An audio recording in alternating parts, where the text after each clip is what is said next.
Hello दोस्तों, मेरा नाम है अरबाब उस्मानी और मैं को फाउंडर सीईओ अपस्किल का। और मैं पेशे से एक टीचर हूं, बच्चों को डिजिटल मार्केटिंग पढ़ाता हूं अपने अपस्किल इंस्टीट्यूट के अंदर में। आजकल ऑनलाइन है 5 महीने से। और आज का जो टॉपिक हम लोग बात करने वाले हैं वो बात हम लोग एक्चुअली में बात टॉपिक पे नहीं बात करने वाले। आज हम लोग हेल्प करने वाले हैं किनको, तो जो ऐसे बच्चे हैं जो फ्रेशर हैं और जो जॉब के लिए जाते हैं या जिनको 1 साल के लगभग हुआ है इंडस्ट्री के अंदर में और जॉब के लिए जाते हैं, सर्च इंजन ऑप्टिमाइजेशन के बारे में। तो हम लोग ऐसे क्वेश्चन को टैकल करने वाले हैं जो आप फ्रेशर हो या आप 1 साल के एक्सपीरियंस वाले हो, और जब इंटरव्यू में जाओगे तो आप ये सारे क्वेश्चन को आप फेस कर सकते हो अपने इंटरव्यूज में। तो इंटरव्यू का क्वेश्चन आंसर हम लोग करने वाले हैं, राइट। एक बात जान लीजिए, अगर कोई फ्रेशर जाता है या 1 साल के एक्सपीरियंस वाला कोई बंदा जाता तो उनके साथ में अलग तरीके से क्वेश्चन किया जाता है। और कोई एक्सपीरियंस बंदा 3-4 साल का एक्सपीरियंस का बंदा जाता है जो कि मैनेजर पोस्ट के लिए जाता है, तो उसके लिए अलग तरह से क्वेश्चन किया जाता है। तो जो मैनेजर होता है उसका उनका ज्यादा टैक्टिकल क्वेश्चन होता है, जो हमारे फ्रेशर होते हैं या 1 साल वाले एक्सपीरियंस वाले होते हैं उनसे ज्यादा नॉलेजेबल वाला क्वेश्चन किया जाता है, टैक्टिकल क्वेश्चन कम किया जाता है। हाउएवर, मैं आपसे जितना क्वेश्चन आपको बताने वाला हूं उसके आंसर भी बताऊंगा आपको, लेकिन ऐसा नहीं है कि सिर्फ उन्हीं में से पूछेगा, उसके अलावा भी क्वेश्चन पूछा जा सकता है। तो इसीलिए अगर आप अपने जो काम कर रहे हो उस काम को अच्छे से सीखो, अच्छे से करो और बैठोगे तो कोई घबराने की बात नहीं है, कोई डरने की बात नहीं है। तो इसको कैसे डिवाइड करते हैं जब इंटरव्यू बैठते हैं? इसको जब इंटरव्यू बैठते हैं तो इसको डिवाइड किया जाता है कुछ हिस्सों में। जैसे सबसे पहले फंडामेंटल, तो बेसिकली आपका बेसिक फंडामेंटल पूछा जाता है कि बेसिक कॉन्सेप्ट आपका क्लियर है कि नहीं। उसके बाद दूसरा जो होता है वो आपको कीवर्ड्स के बारे में पूछते हैं कि कीवर्ड्स क्या होता है, फलाना ठिकाना, उसके बारे में पूछते हैं। उसके बाद ऑन पेज लेवल पे होता है कि आप अपना जो कीवर्ड अपने सर्च के उसको कैसे अपने ऑन पेज में इंप्लीमेंट करेंगे। उसके बाद एक क्वेश्चन होता है ऑफ पेज के, इसमें होता है कि आप ऑफ पेज के अंदर में कैसे आप इंप्लीमेंट करेंगे अपनी चीजों को। मतलब कि जैसे कि दूसरे वेबसाइट के अंदर में बैकलिंक्स वगैरह बनाने या दूसरे वेबसाइट के अंदर में काम कैसे करेंगे अपने आप को in order to rank yourself. तो ये सारी चीज होती है। इसके अलावा एक और चीज होता है जो टेक्निकल है, थोड़ा सा टेक्निकल पार्ट भी आपसे पूछे जाते हैं जो कि बहुत ही बेसिक होते हैं। ये सब चीज आपको एज अ फ्रेशर या एज 1 साल के जब आप जाओगे तो जानना जरूरी है, सब चीजों का बारे में एटलीस्ट जानना जरूरी है। तो हम लोग स्टार्ट करते हैं। तो पहला पार्ट जो होता है वो होता है फंडामेंटल। तो फंडामेंटल में बेसिकली क्या क्वेश्चन आपसे करेंगे, तो फंडामेंटल में आपसे क्वेश्चन किया जाएगा व्हाट इज एसईओ, तो सर्च इंजन ऑप्टिमाइजेशन क्या है। तो सिंपल से इसका जवाब है कि search engine optimisation is basically optimising your website so it can rank better in the search engine. तो अपनी वेबसाइट को ऑप्टिमाइज करना ताकि ये अपने जो भी सर्च इंजन है उस सर्च इंजन के ऊपर में रैंक करे। यहाँ पे स्पेशली हम लोग गूगल लेते हैं क्योंकि गूगल के पास में सबसे ज्यादा ऑर्गेनिक ट्रैफिक है, सबसे ज्यादा गूगल के पास में सर्च मार्केटिंग का जो शेयर है सबसे ज्यादा गूगल के पास में है। तो इसीलिए हम लोग गूगल को ही ट्रीट करके ज्यादा चाहते हैं। इसके बाद पूछेंगे कि भाई एसईओ आपने तो बता दिया क्या होता है, एसईओ का फुल फॉर्म पूछेंगे तो of course SEO stand for search engine optimisation, ये वाला चीज होता है, राइट। तो व्हाट इज एसईओ के अंदर में आ जाता है। इसके बाद दूसरा क्वेश्चन आपसे पूछ सकते हैं कि why SEO is so important for business, business के लिए क्यों इंपॉर्टेंट है। तो इसका बहुत बड़ा व्याख्या है, बहुत बड़ा इसका मतलब कि बहुत ही बड़ा इसका आंसर, बहुत बड़ा हो सकता है इसका आंसर। बट अगर आपको शॉर्ट में करना है तो आपको सिंपल सा करना है कि ये एक ऐसा ट्रैफिक का जोन है जहां पे लोग खुद से सर्च करके आते हैं, और खुद से जब जो लोग आते हैं जब उनकी जरूरत होती है तो वो सर्च करके आते हैं तो उनका कन्वर्जन बेटर होता है। दूसरा बात कि अनलाइक द एडवर्टीजमेंट, यहां पे जब तक पैसा है तब तक ये नहीं चलेगा। मतलब कि ऐसा होता है ना कि जब ऐड में जब तक पैसा लग रहा तब तक ऐड चला, तब तक आपका प्रमोशन हो रहा है। ये एक ऐसा जगह है जहां पे आपके पैसे नहीं भी लग रहे हैं और वहां से आपका प्रमोशन हो रहा है। तो ये भी एक बहुत ही ज्यादा इंपॉर्टेंट पार्ट है कि एसईओ क्यों इंपॉर्टेंट है बिजनेस के लिए। ऑफ कोर्स लोग क्या करते हैं, गूगल में आके सर्च करते हैं, गूगल में जब आके सर्च करते हैं तो लोग किसी प्रॉब्लम का सॉल्यूशन ढूंढते हैं और उनके सामने में जो रिजल्ट आता है वही सॉल्यूशन को मान के चलते हैं कि उसी में से किसी में सॉल्यूशन मिलेगा। अगर हम टॉप में रैंक करते हैं तो हम उनके टॉप ऑफ मतलब one of the top solution हो सकते हैं जिसके बेसिस पे हमारा या तो लीड जनरेशन हो सकता है या तो सेल हो सकता है। इसीलिए इंपॉर्टेंट, बहुत ज्यादा जरूरी है, इंपॉर्टेंट एसईओ बिजनेस के लिए लॉन्ग टर्म प्लान हो सकता है ये। उसके बाद में अगला क्वेश्चन जो आएगा आपसे पूछा जाएगा व्हाट इज SERP, सर्प। तो सर्प का फुल फॉर्म आपको सिर्फ बताना है कि भाई सर्प क्या होता है। तो सर्प होता है सर्च इंजन रिजल्ट पेज। तो जो गूगल में सर्च करते हैं तो जो रिजल्ट वाला पेज आता है उसी को बोलता है सर्प बोला जाता है। इसके बाद में आपसे एक बहुत ही इंपॉर्टेंट क्वेश्चन किया जाएगा और ये क्वेश्चन जो है ये साइकोलॉजिकल ज्यादा है ताकि अंडरस्टैंड किया जाए कि आप कितने अपने आप को अपडेट रखते हो और कितने मतलब कहां से आपने सीखा, आपकी ऑथोरिटी चेक की जाती है। तो आपसे ये पूछा जाएगा कि आपने एसईओ कहाँ से सीखा। अगर कोई इंस्टीट्यूट से सीखा तो बता दो भाई इस इंस्टीट्यूट से सीखा, किसी इंडिविजुअल से सीखा तो बता दो इंडिविजुअल से सीखा, और अगर खुद करते करते सीखा है तो बता दो खुद करते करते सीखा है, राइट। देन उसके बेसिस पे वो लोग आगे का क्वेश्चन वगैरह करते हैं, क्योंकि देखो उनको भी पता चल जाता है कि अच्छे आप अच्छा सीखे हैं कि नहीं सीखे हैं, कहीं कहीं आपने ऐसा तो नहीं यहाँ टुकड़ा यहाँ से ले लिया, एक टुकड़ा वहां से ले लिया, एक टुकड़ा मिस इन्फॉर्मेशन ले लिया, तो वो भी करने वाले तो उनको पता होता है। तो ये आपसे पूछते हैं कि भाई आपने एसईओ कैसे सीखा, तो ये ज्यादा साइकोलॉजिकल क्वेश्चन है, आपकी पर्सनालिटी के बारे में अंडरस्टैंड करने के लिए क्वेश्चन है। इसके बाद में आपसे क्वेश्चन करेंगे कि ये फंडामेंटल क्वेश्चन है कि how does Google search work, Google का सर्च कैसे काम करता है, राइट। तो सिंपल सा बात है, एक गूगल का सर्च को काम करने के लिए बेसिकली यही होगा कि कोई पर्सन अगर सर्च करता है और उसके एल्गोरिथम के हिसाब से वो उसको वहां पे किसी भी वेबसाइट को रैंकिंग देता है। ये तो सिंपल सा टर्म हो गया। सिंपल सा करेंगे तो गूगल 3 टर्म में करता है। सबसे पहले वो किसी वेबसाइट को क्रॉल करता है, फिर उसके बाद किसी वेबसाइट को इंडेक्स करता है, फिर उसके बाद कोई अगर सर्च करता है तो उसको शो रिजल्ट करता है। तो ये 3 टर्म में गूगल काम करता है, crawl, index and showing result. तो नाउ ये आपसे पूछेंगे कि भाई प्रोसेस मतलब मेरे को बताओ एसईओ का, तो यहाँ का इनका ये मतलब नहीं था what is the process of SEO. अगर ये क्वेश्चन करते तो ये नहीं कि यहाँ बैठ के आप 3 घंटा बताओ कि ये प्लान है। उनका बेसिकली उनको समझना है कि अगर मैं आपको एसईओ करना तो आप कैसे करोगे। तो सिंपल सी बात है कि सबसे पहले एसईओ के अंदर में चूंकि लोग कीवर्ड खोजते हैं तो हम लोग को प्रॉफिटेबल कीवर्ड खोजना है। तो पहला पॉइंट ये होगा प्रॉफिटेबल कीवर्ड खोजना। दूसरा पॉइंट हो जाएगा कि इन प्रॉफिटेबल कीवर्ड के ऊपर में आपको क्या करना है, अपने जिस पेज को रैंक करना उस पेज को ऑप्टिमाइज करना है। तो keyword finding, on page optimisation, कुछ टेक्निकल इशू तो उनको सॉल्व कर देना है। और तीसरा है कि आप बाहर जाके बैकलिंक्स बनाओगे, दूसरे वेबसाइट में बैकलिंक्स बनाओगे तो in order to rank your website up. तो अगर आपसे कोई पूछेगा what is process of SEO, तो आप what is process of SEO में आप ये बता सकते हो कि keyword research, then on page, then off page. आप इस तरह से स्टार्ट कर सकते हो, क्योंकि जब तक कीवर्ड नहीं होगा तब तक ऑन पेज को ऑप्टिमाइज कैसे करोगे, जब तक पेज नहीं बनेगा तो फिर बाहर लोगों को डायरेक्ट किस पेज पे करोगे। तो ये प्रोसेस का फ्लो होता है, पहले इस चीज का होता है। उसके बाद में आपसे ये पूछ सकते हैं कि इंडेक्सिंग कैसे काम करता है, कैसे इंडेक्स होता है। तो अगेन जो मैंने आपको बताया कि हाउ डज, यही कि बेसिकली क्या होता है कि गूगल के छोटे छोटे बॉट्स होते हैं। हाउ डज इंडेक्सिंग वर्क की अगर बात करें तो गूगल के छोटे छोटे बॉट्स होते हैं, और उन बॉट्स को बेसिकली वो पब्लिक डेटा को स्क्रैप करते हैं, अपने डेटाबेस में सेव करते हैं। तो बेसिकली इसी प्रोसेस को बोला जाता है इंडेक्सिंग बोला जाता है। अब इसको करने के लिए 2 तरीका है, या तो गूगल का वेबसाइट आपको खुद ही खोज ले, या आप उसके वेबसाइट को इनवाइट कर सकते हो। तो इनवाइट कैसे करोगे? इनवाइट करने के लिए आप यूज करोगे sitemap.xml का और अपने गूगल सर्च कंसोल, गूगल का एक सॉफ्टवेयर सर्च कंसोल, उसका यूज करोगे। ये दोनों क्वेश्चन आपको आगे भी आएंगे तो आपको भी क्लियर हो जाएंगे, ठीक है। नाउ आगे बढ़ेंगे तो वो पूछ सकते हैं कि भाई व्हाट आर गूगल अपडेट्स।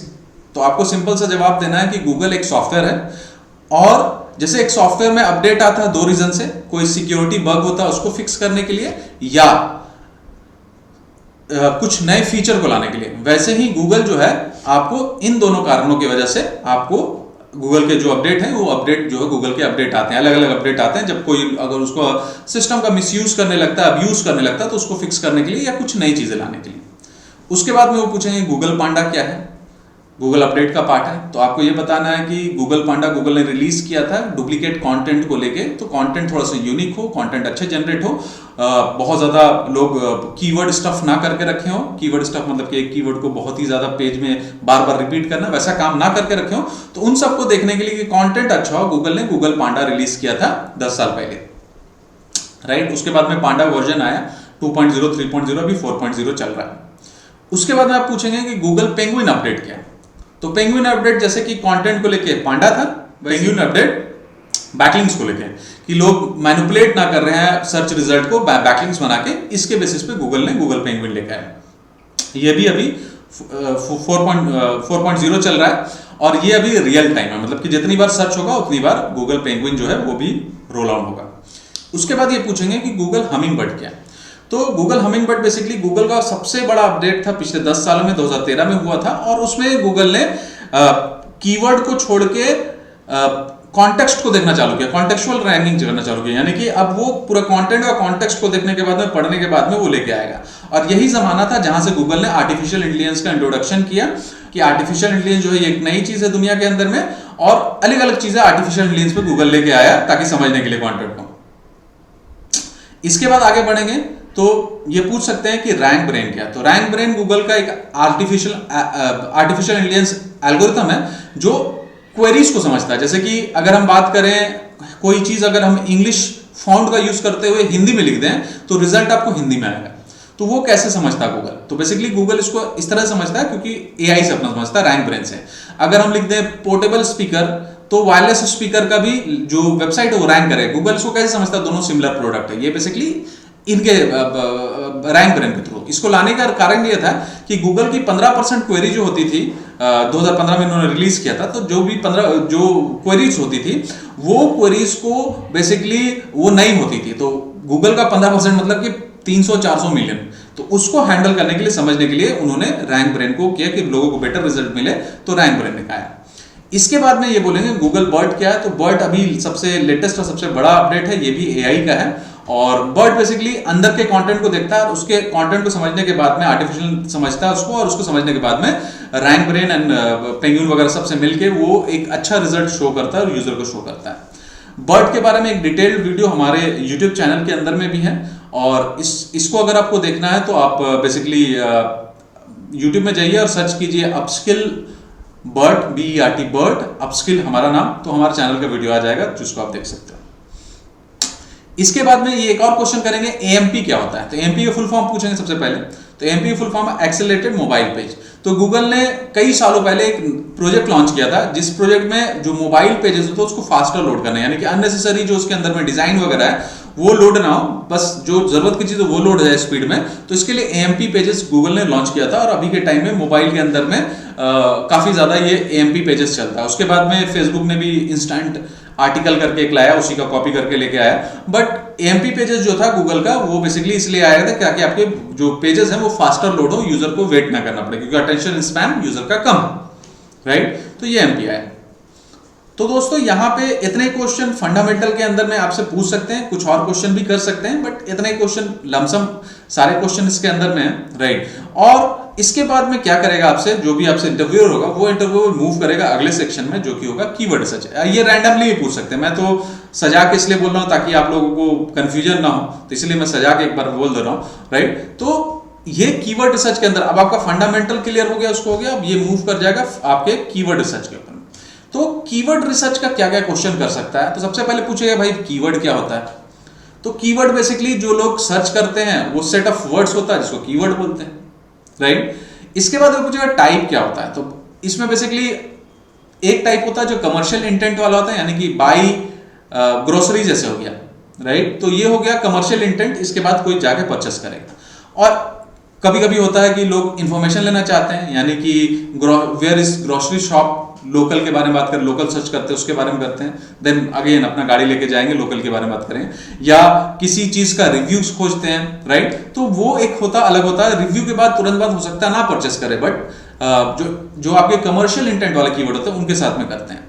ये आपसे ये भी पूछेंगे कि भाई लॉन्ग टेल कीवर्ड क्या होता है। तो बेसिकली इसका डेफिनेशन थोड़ा सा चेंज होते रहता है। अभी के टाइम में 4 या 4 वर्ड से ज्यादा जो लंबे कीवर्ड होते हैं उसको लॉन्ग टेल कीवर्ड बोलते हैं। इसको एसईओ में एक सीक्रेट वेपन की तरह यूज काफी सालों से किया जाता है। जब हमारे बहुत ज्यादा कंपटीशन हाई रहता है हमारे मेन कीवर्ड के ऊपर में, तो हम लोग लॉन्ग टेल कीवर्ड में अपने आप को रैंक करते हैं, देन धीरे धीरे हम लोग श्रिंक करते हैं, अपनी रैंकिंग को श्रिंक करते हैं। तो ये एक बहुत दिनों से एक वेपन की तरह यूज किया जाता है। लॉन्ग टेल कीवर्ड का यही डेफिनेशन है कि 4 या 4 से अधिक वर्ड वाले जो कीवर्ड होते हैं उसको हम लोग लॉन्ग टेल कीवर्ड बोलते हैं। आपसे ये भी पूछा जाएगा कि भाई कीवर्ड रिसर्च कैसे करते हैं। आपको अगर कीवर्ड रिसर्च मैं करने दूं तो आप कैसे करोगे, how do you do keyword research, ये अगर आपको दिया जाए, राइट। तो यहां पे बेसिकली आपको ये जवाब देना है जो भी आपका, देखिए अलग अलग तरीके लोग अलग अलग तरीके से करते हैं।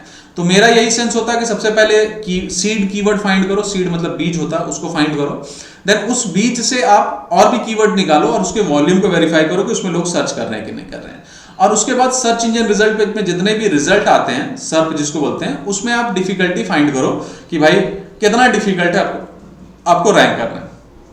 तो ये सारी चीजें हैं कि सबसे पहले एक कीवर्ड फाइंड करना, अपने सीड कीवर्ड निकालना, देन पॉपुलेट करना मोर कीवर्ड, वॉल्यूम फाइंड करना, देन डिफिकल्टी निकालना। इसको हम लोग, ये प्रोसेस है। आपका जो भी प्रोसेस होगा कीवर्ड रिसर्च का हो सकता है अलग हो थोड़ा सा, तो आप उसको यूज कर सकते हो बताने के लिए, राइट।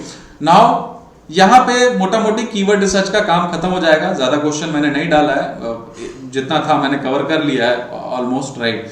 और भी क्वेश्चन कर सकते हैं इसमें, बट अभी हम लोग मूव करते हैं अगले चैप्टर, अगले पॉइंट में, जो है ऑन पेज के बारे में। तो ऑन पेज के बारे में आपसे क्या क्या क्वेश्चन किया जा सकता है वो हम लोग पूरी की पूरी जाने। सो पहला सवाल जो है ऑन पेज के बारे में आपसे ये किया जा सकता है कि भाई ऑन पेज होता क्या है।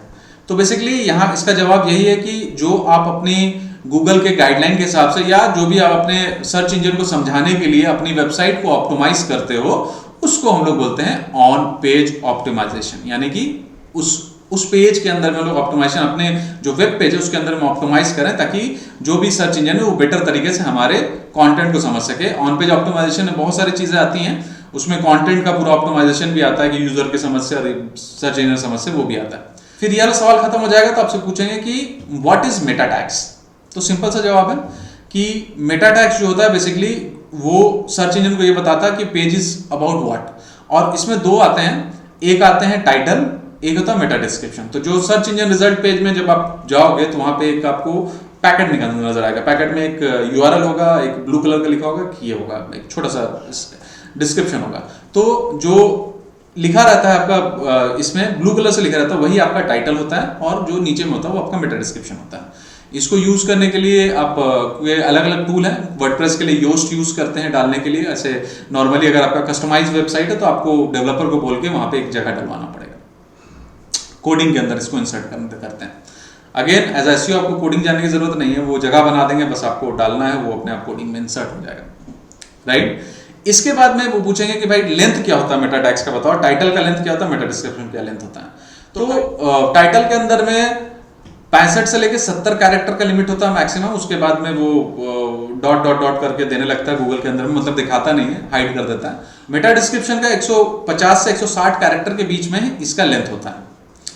इसके बाद ऑन पेज में आप पूछेंगे कि 404 एरर क्या है।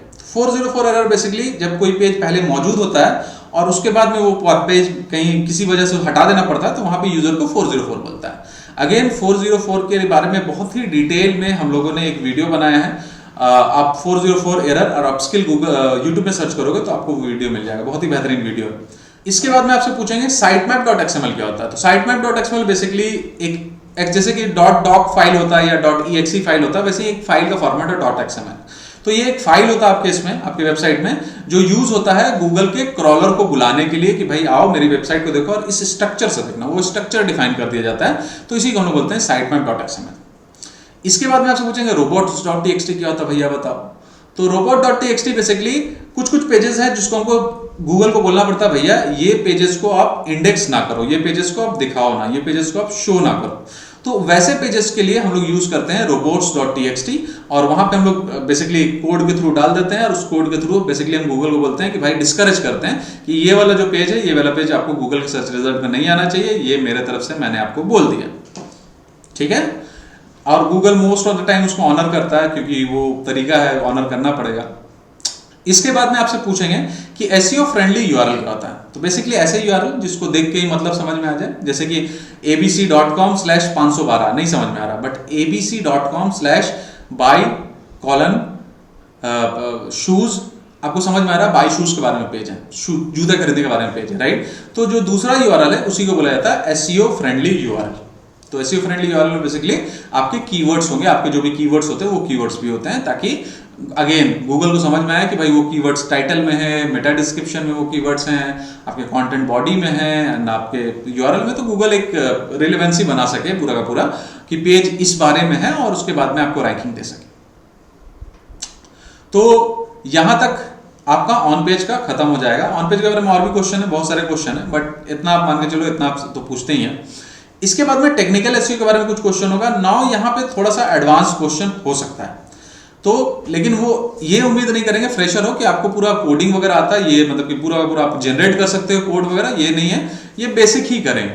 तो आपसे क्या क्या क्वेश्चन कर सकते हैं, तो आपसे क्वेश्चन करेंगे कि कैनोनिकल इश्यूज क्या होता है, व्हाट इज कैनोनिकल इश्यूज। तो कैनोनिकल इश्यूज बेसिकली एक ऐसे इशू होते हैं, कैनोनिकल इशू, जिन इशू के बारे में, जैसे कि एक पेज होता है उसका दो एड्रेस होता है, मतलब कि जैसे एक घर आपका सामने वाला गेट भी पीछे वाला गेट भी, राइट, ऐसा इस टाइप का होता है, राइट, एड्रेस होता है।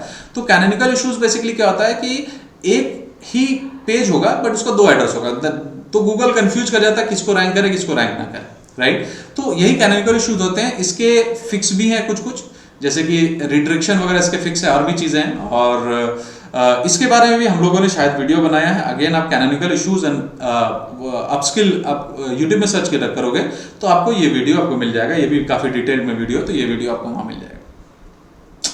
उसके बाद में आपसे पूछेंगे स्कीमा मार्कअप क्या है। नाउ ये थोड़ा एडवांस क्वेश्चन है, ये न्यूबी को नहीं पता होता है, तो यहाँ पे आप या तो डॉज कर सकते हो कि सर अभी तक हम लोग वहां तक नहीं पहुंचे स्कीमा तक, या बोल सकते हो कि गूगल ने 2009 में रिलीज किया था जिसमें वेबसाइट जो है अलग तरीके से थोड़ा दिखाया जा सकता है। जैसे कि आपको कभी कभी नजर आता होगा कि जैसे आप फूड आइटम कोई भी सर्च कीजिए, समथिंग रेसिपी का सर्च कीजिए, तो आपको फोटो नजर आएगा और आपको रेटिंग नजर आएगा कि 5 स्टार 4000 ऐसे करके रेटिंग नजर आएगा। तो ये दोनों कहां से आते हैं, ये कहां से आते हैं, ये बेसिकली schema.org के अंदर में स्कीमा मार्कअप जो वो मार्कअप का कोड डालते हैं, उसके बाद वो गूगल में वैसा शो करता है। तो बेसिकली और भी सर्च रिजल्ट को बेटर तरीके से दिखाने के लिए, राइट, इसको आप बोल सकते हो कि एक्स्ट्रा एट्रीब्यूशन है गूगल का, जो साइट को गूगल पावर देता है, जिसमें थोड़े अलग तरीके से दिखाया जा सकता है। तो ये आप बोल सकते हो स्कीमा मार्कअप के बारे में। इसके बारे में और ज्यादा क्वेश्चन नहीं करेंगे क्योंकि फ्रेशर है, तो आपसे उतना ज्यादा स्कीमा के बारे में क्वेश्चन नहीं किया जाएगा। इसके बाद में आपसे पूछा जाएगा कि सर्च कंसोल क्या होता है। तो सर्च कंसोल गूगल का एक सॉफ्टवेयर है, गूगल का एक टूल है जो आपको अपनी वेबसाइट के बारे में, ऑन पेज के बारे में सब बताता है। ऑलमोस्ट सारी चीजें बताते हैं, कितने पेजेस डुप्लीकेट हैं, कितने पेजेस में एरर है, साइट मैप को आपको सबमिट करना, मतलब कि बॉट को बुलाना वहां बुला सकते हैं, गूगल कभी आपको पेनलाइज करेगा तो वहां से आप कर सकते हो। कोई ऐसे बैकलिंक है जो बहुत गंदे किसी आपके कंपटीटर ने बना दिए हैं, उसको आपको गूगल को बताना भाई ये बैकलिंक हमारा नहीं है, तो ये भी आप कर सकते हो सर्च कंसोल से। सर्च कंसोल गूगल का टूल है जो गूगल प्रोवाइड करता है, राइट। तो यहां तक टेक्निकल एसईओ का थोड़ा पूछते हैं, ज्यादा नहीं पूछते हैं, यहां तक आपका टेक्निकल एसईओ का पूछ लिया जाएगा। और इसके बाद में आ जाएंगे हम लोग किसमें, तो इसके बाद में हम लोग आ जाएंगे ऑफ पेज के बारे में, ऑफ पेज एसईओ के बारे में। और ये बहुत इंपॉर्टेंट है, मोस्टली इसी के बारे में क्वेश्चन पूछते हैं और इसी के बारे में ज्यादा कंसर्न होते हैं, क्योंकि ऑन पेज वगैरह तो खुद कर लेंगे, वन टाइम होता है, ये आपका रेगुलर काम होता है। तो सबसे पहले पूछेंगे भाई कि what is of page SEO. तो आपको जवाब देना है कि भाई हमारी वेबसाइट का दूसरे वेबसाइट के में जाके प्रमोशन करते हैं, यानी कि वहां पे बैकलिंक्स बनाते हैं, तो वो सारी चीजों को हम लोग बोलते हैं, वो सारी चीजों को हम लोग बोलते हैं ऑफ पेज। जब भी हम लोग अपनी वेबसाइट के बाहर एक्टिविटी करते हैं प्रमोट करने के लिए, वो ऑफ पेज एक्टिविटी में आती है, वो एसईओ के अंदर में आती है, ठीक है। इसके बाद में ये पूछेंगे कि बैकलिंक्स क्या होता है, व्हाट आर बैकलिंक्स। तो बैकलिंक्स बेसिकली हाइपरलिंक है, जो एक ऐसा टेक्स्ट होता है जो टेक्स्ट के ऊपर में पूरे आर्टिकल में एक टेक्स्ट होगा जिसके ऊपर क्लिक करके एक यूजर एक पेज से दूसरे पेज में चला जा सकता है, तो उसी को हम लोग बैकलिंक बोलते हैं, हाइपरलिंक भी बोलते हैं। और ये दूसरी वेबसाइट में होता है ताकि वहां से आपको सिग्नल भी मिलता है, आपकी वेबसाइट को सिग्नल मिलता है, और गूगल उसको समझता है कि अच्छा ये इस टॉपिक के बारे में बात कर रहा है और ये पेज भी उस टॉपिक के बारे में, यानी कि ये पेज अच्छा है, तो उस हिसाब से गूगल रैंकिंग भी करता है। ऑल्दो इतना इजी नहीं है जितना इजी मैं बोल रहा हूँ, और भी बहुत सारे पेज है इसके अंदर में। ना उसके बाद पूछेंगे कि आपसे कि व्हाट इज लिंक बिल्डिंग और ये क्यों मैटर करता है। तो बेसिकली जो बैकलिंक बनाने का प्रोसेस है, राइट, या तो आप क्रिएट करते हो या तो आप कोई दूसरा आपके लिए क्रिएट करता है, राइट। जैसे आपने बहुत अच्छा कंटेंट लिखा तो कोई दूसरा भी आपको बैकलिंक दे देता है, तो ये प्रोसेस को हम लोग बोलते हैं लिंक बिल्डिंग। और ये इसलिए मैटर करता है क्योंकि ये आपके सर्च इंजन की रैंकिंग को इन्फ्लुएंस करता है। उसके बाद ये पूछ सकते हैं एंकर टेक्स्ट क्या है। हालांकि मेरे को उसको बैकलिंक के टाइम ही बता देना चाहिए था, ये क्वेश्चन मेरे से मिस हो गया। तो एंकर टेक्स्ट बेसिकली वैसा टेक्स्ट होता है जिसके ऊपर बैकलिंक बना होता है, यानी कि अगर बाय शूज के ऊपर में ऐसे करके बैकलिंक बना, क्लिक करके कोई दूसरे पेज में जाना, तो bye shoes is a anchor text. तो एंकर टेक्स्ट के बारे में पूछेंगे। इसके बाद में आपसे पूछेंगे कि डू फॉलो और नो फॉलो क्या होते हैं, दोनों के बीच में क्या डिफरेंस है। तो जो आपको मैंने बताया बैकलिंक बताया, तो बैकलिंक दो तरह के होते हैं, एक होता है डू फॉलो। तो डू फॉलो लिंक जो होते हैं इस पेज की ऑथोरिटी उस पेज में भेजते हैं। ऐसा समझिए कि ये वाला जो पेज है इस पेज को वोट दे रहा है किसी बात पे, तो वो वोट का ट्रांसफर तभी होगा जब डू फॉलो होगा, जब नो फॉलो होगा तो वोट का ट्रांसफर नहीं होता है। तो हाँ, दोनों में जो है यूजर एक पेज से दूसरे पेज में जरूर जाएंगे, लेकिन एक में ऑथोरिटी पास होगी, एक में नहीं होगी, यानी कि एक में वैल्यू जो बैकलिंक का वैल्यू मिलेगा, एक में नहीं मिलेगा। तो डू फॉलो में वैल्यू मिलेगा, नो फॉलो में नहीं मिलेगा। तो यही दो तरह के बैकलिंक होते हैं जिसमें हम लोग क्रिएट करते हैं, और हम लोग दोनों के दोनों बैकलिंक क्रिएट करते हैं, क्योंकि अगेन हम लोग को अपना जो बैकलिंक का पूरा इंफ्रास्ट्रक्चर है जो गूगल आके देखेगा, जब आपका लिंक ऑडिट करेगा, जब आपको पूरा गूगल देखेगा, फुटप्रिंट देखेगा, तो गूगल को कंप्लीट लगना चाहिए। ऐसा नहीं लगना चाहिए कि मैनिपुलेट करें, क्योंकि अभी एआई का जमाना है, तो अभी थोड़ा सा जमाना खराब भी हो रहा है धीरे धीरे। तो हम लोग को उस तरह हिसाब से ही बनाना पड़ेगा, थोड़ा स्मार्ट होना पड़ेगा। फिर आपसे पूछेंगे भाई कंपटीटर का रिसर्च कैसे करोगे बैकलिंक का। तो सिंपल सा तरीका है, कुछ टूल्स हैं जैसे HRF हैं, उबर सजेस्ट हैं, तो इनके थ्रू आप कंपटीटर का रिसर्च कर सकते हो उनके बैकलिंक्स को फाइंड आउट कर सकते हो, ये सब चीजें कर सकते हो, राइट। इसके बाद पूछेंगे लिंक ऑडिट क्या होता है। तो लिंक ऑडिट बेसिकली आपकी अपनी वेबसाइट से कितने लिंक बाहर की तरफ जा रहे हैं, कितने लिंक अंदर की तरफ जा रहे हैं, किस तरह के हैं, डू फॉलो है, नो फॉलो है, कितने टॉक्सिक हैं, कितने नॉन टॉक्सिक हैं, कितने अच्छे हैं, कितनी हाई अथॉरिटी वाली वेबसाइट से, कितनी लो अथॉरिटी वाली वेबसाइट से, ये सारा का डिटेल जो होता है वो लिंक ऑडिट में होता है, जिसके बेसिस पे अगेन हम लोग कुछ एक्शन लेते हैं। अगर बहुत ज्यादा टॉक्सिक वेबसाइट है तो उनको हम लोग डिसअवाउ कर देते हैं, यानी कि गूगल को बोलते हैं भाई इनसे हमारा कोई लेना देना नहीं, मतलब कम से बना के रखे हैं बैकलिंक, हमने नहीं बनाया बैकलिंक, राइट। तो गूगल उसको कंसीडर करता है। इसके बाद में हम लोग आगे जाएं तो यहाँ पे मोटा मोटी यहाँ पे खत्म हो जाता है बैकलिंक। फिर वो पूछेंगे कि भाई टाइप बताओ, किस किस टाइप के बैकलिंक बनते हैं। तो आप इसमें बोल सकते हो कि गेस्ट पोस्ट होते हैं, फिर अलग अलग तरह के होते हैं, जैसे कि आप ईमेल आउटरीच करते हो, राइट, मे बी आप कमेंट बैकलिंक बोल सकते हो, वेब 2.0 बोल सकते हो, आर्टिकल सबमिशन, ऐसे बहुत सारे टैक्टिक हैं जो ऑफ कोर्स आप अगर सीखोगे कहीं से तो वहां से आपको सिखाया जाएगा, और अगर आप कहीं की होगे 1 साल तो वहां पे आपको सिखाया जाएगा। अगेन मैं ये नहीं बोलूंगा आप फ्रेशर हो तो ऐसे ही आप उठ के चले जाओ, थोड़ा सीखो, कहीं शूट्स वगैरह से कहीं से सीखो, किसी आदमी के अंदर रह के इंटर्नशिप में सीखो, तभी जाके अप्लाई करो जॉब के लिए। ऐसे सूखा सूखा जाओगे तो SEO is not a very halwa वाला चीज नहीं होता, एसईओ बहुत टाइम लगता है इसको सीखने में, ठीक है। इसके बाद में आपसे एक और चीज पूछा जाएगा मेजरमेंट को लेकर। तो भाई आप अपने एसईओ का सक्सेस कैसे मेजर करोगे? तो सिंपल सी बात है, हम अपने कीवर्ड की रैंकिंग को देखेंगे और हम अपना ऑर्गेनिक ट्रैफिक देखेंगे। तो इससे 2 क्वेश्चन और क्रिएट होता है, कैसे आप कीवर्ड को रैंकिंग ट्रैक करोगे। तो 2 तरीका है, टूल्स के थ्रू आप ट्रैक कर सकते हो, या आप टूल्स हैं जैसे कि एसई रैंकिंग है या एचआरएफ है, ये दोनों रैंक ट्रैकर है, तो ये सब टूल है, पेड टूल होते हैं। तो ये सारे के सारे टूल जो है आपको रैंक ट्रैक करके देते हैं, ऑप्शन रहता है इन सब में। या मैनुअल अगर करना है तो आपको इनकॉग्निटो मोड में जाके जो लोकेशन है, जैसे यूएस लोकेशन है तो यूएस लोकेशन करके और उसका वीपीएन लगा के, मतलब बेसिकली उसको पूरा बताना है कि हम यूएस के ही हैं कंप्यूटर को, और हम लोग इनकॉग्निटो इसलिए करते हैं क्योंकि आपका कैश ना ले आपका, तो इस वजह से हम लोग करते हैं। और वहां पे आप मैनुअल भी सर्च कर करके आप रिजल्ट निकाल सकते हो, काउंट करके वो उसको भी आप कर सकते हो। तो ये 2 तरीका है, थोड़ा फास्ट हो जाता है। एक और टूल है जो मेरे को बहुत एक्यूरेट रिजल्ट देता है, उसका नाम है सर्प बॉट, SERP बॉट। तो ये भी एक टूल अच्छा है जो हमको अच्छा रिजल्ट देता है। इसके बाद में ऑर्गेनिक ट्रैफिक कहां से ट्रैक करोगे, तो आपको यहां बताना पड़ेगा कि गूगल एनालिटिक के अंदर में ऑप्शन होता एक्विजिशन, उसके अंदर में आप ऑर्गेनिक ट्रैफिक देख सकते हो। तो ये आप ऑर्गेनिक ट्रैफिक आप यहां से देख सकते हो, कहां से, तो गूगल एनालिटिक के अंदर से। तो मोटा मोटी ये सारे क्वेश्चन आपको लगभग किए जाते हैं जब आप एसईओ के इंटरव्यू में बैठोगे एज अ फ्रेशर, और या एज अ 1 साल का एक्सपीरियंस वाला। फ्रेशर का मतलब यहाँ होता है कि कहीं से आप इंस्टीट्यूट वगैरह से सीख के गए। तो यहाँ तो इस टाइप के जो क्वेश्चन करते हैं जो कि बहुत बेसिक और थोड़ा सा मीडियम लेवल का क्वेश्चन है। तो यही है। और अगर आप लोगों को ये इस वीडियो से कुछ हेल्प हुआ है तो आप लोग चैनल को जरूर सब्सक्राइब कीजिए, अपने दोस्तों के साथ शेयर कीजिए जो शायद इंटरव्यू में जाके बैठना चाह रहे हैं, राइट इंटरव्यू देना चाह रहे हैं एसईओ को, सर्च इंजन ऑप्टिमाइजेशन का, तो उनके साथ में शेयर कीजिए और जुड़े रहिए। हमारी कम्युनिटी है फेसबुक में अपस्किल की, उससे जुड़े रहिए। हमारे इंस्टाग्राम पेज में जुड़े रहिए, हमसे जुड़े रहिए। मेरी अपनी इंस्टाग्राम के पेज है अरबाब उस्मानी, रियल अरबाब उस्मानी, उससे जुड़े रहिए। और आपसे मिलते हैं कभी किसी और वीडियो में। बहुत बहुत शुक्रिया, धन्यवाद सुनने के लिए, थैंक यू वेरी मच।